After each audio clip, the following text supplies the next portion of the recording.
to break that individuality, I think, but it's very superficial.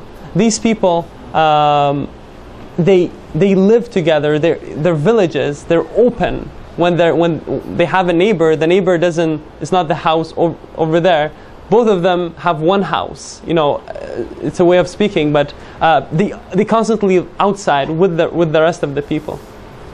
They have their challenges.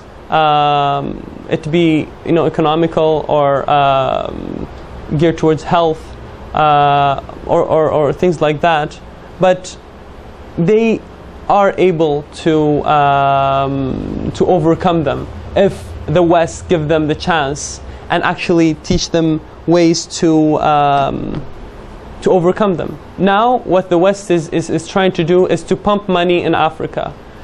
I think in G8 they promised $50 billion to go to Africa.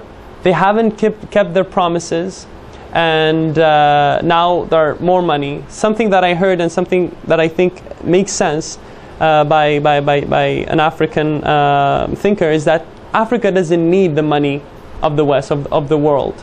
Africans need to be given the chance to educate themselves and to overcome the huge amount of corruption that is present. A lot of the Africans, I wouldn't say a lot, but some of the Africans go study outside, and when they come back, they rob their own people. This is a problem that they have to overcome themselves. If we give them money, that money is just going to be sucked by these corrupted people, and the poor is going to remain poor, and the rich is going to remain rich. The question of poverty, we don't solve poverty by providing money. Money only buys more poverty.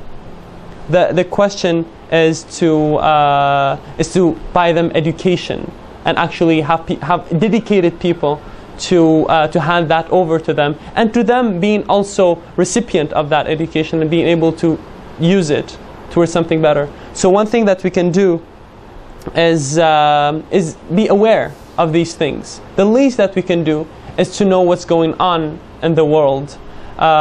We can be, you know, sitting there, going on internet, or have our gathering. That's good.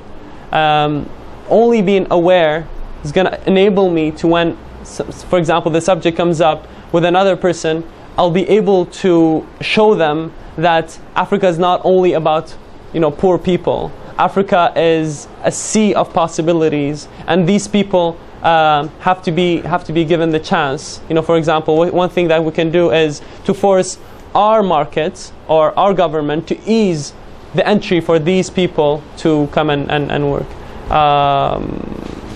So basically, it's all a question of perspective. We have to change our perspective, I think, and this is something that I had to do.